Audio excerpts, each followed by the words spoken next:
death, impermanence, attachment. What's next for the Death Dhamma podcast? Or have we exhausted all of our discussions around what it takes to live the Dhamma and to have an awareness of death and work towards a release from suffering? And also have a good death? Ha! That's a trick question. We are not finished yet. Hi, it's Margaret Maloney, and welcome to Season 3 of the Death Dhamma podcast. I'm so glad you're here, and I'm so appreciative that you are part of my community.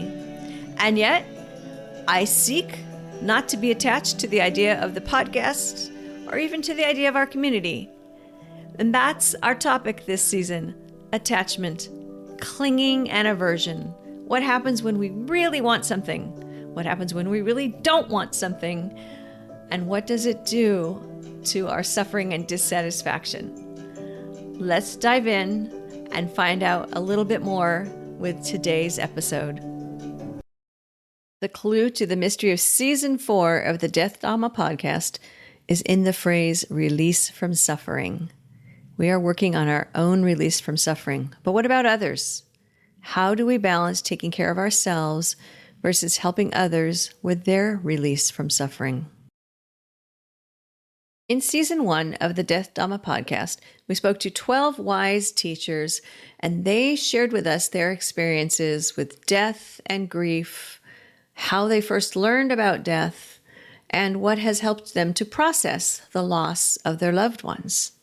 In Season 2, we considered impermanence, and we spoke to more wise individuals who shared with us their stories of impermanence and how impermanence has shown up in their lives, and how sometimes impermanence, where it seemed difficult at the time, led to a more fulfilling life later.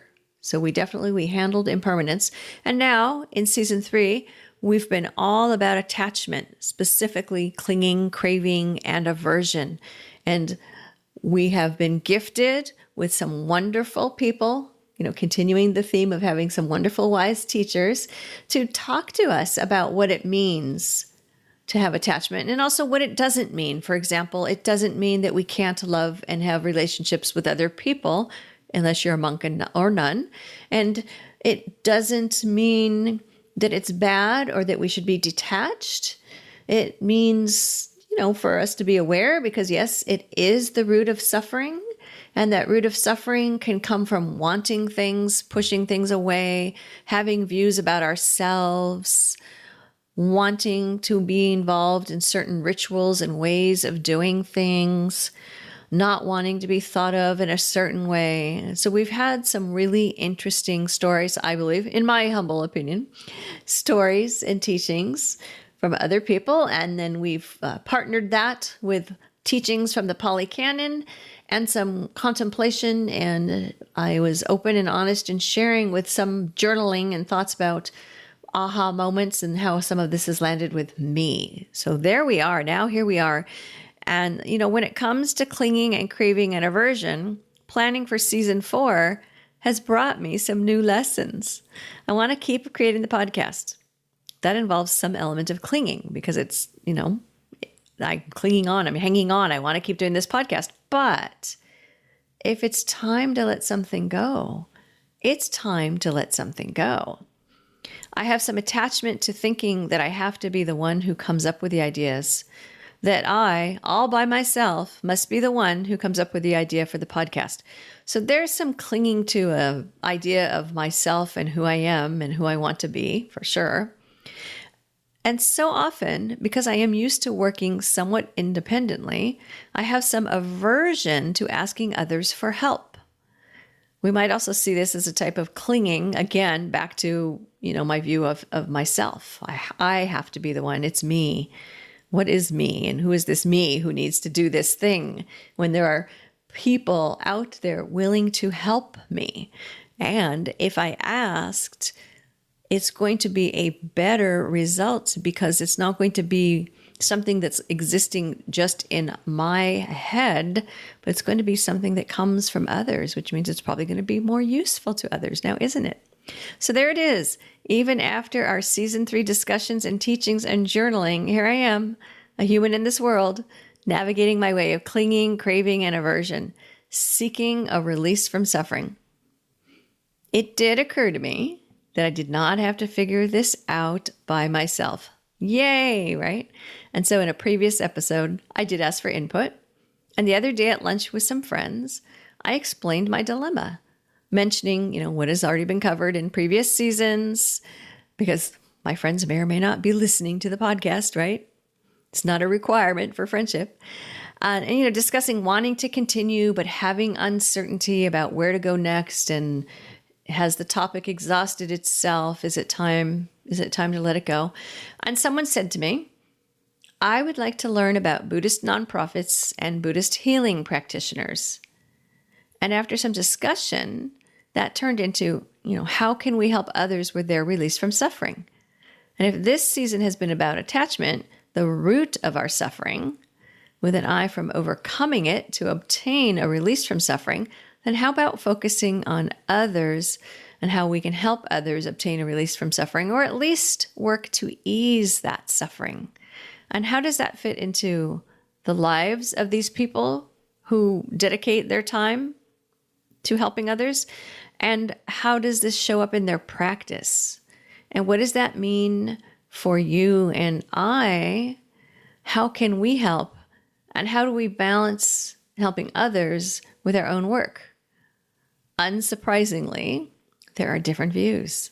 The view of the Bodhisattva path, where you sacrifice to alleviate the suffering of others, or the view that your own practice and your own release from suffering comes first. And I am likely presenting those two as if they are opposing and extremes, and that's not exactly correct. Well, at this moment, I am reminded, though, of a teacher has told me more than once that you cannot give what you do not have. I do know that at a minimum, we must do no harm to others, and that while on your path, you can help others, and that compassion toward ourselves and other sentient beings is a critical part of our practice. Turns out, we do have some things to discuss. All right, so what's next? Right now, we have one interview left for season 3. If things go as planned, we're going to have this one more discussion with a guest who's going to share with us about attachment in her life and possibly how she has dealt with it as she has lost some of her loved ones. After that, there's going to be one season 3 wrap-up. Then hiatus. The Death Dhamma podcast goes on hiatus each fall. But there'll be special episodes that come out each month. So October, November, December, there should be one special episode each month. And then back with season 4 in January. So please feel free to send me your requests, suggestions, and perhaps names of individuals you would like to hear from as we delve into how we can help others with their release from suffering. I would love to hear from you, your thoughts, your suggestions, your own stories about attachment. So follow this link, I'm going to read it to you in a minute here, to leave me a 90-second message with your ideas and suggestions.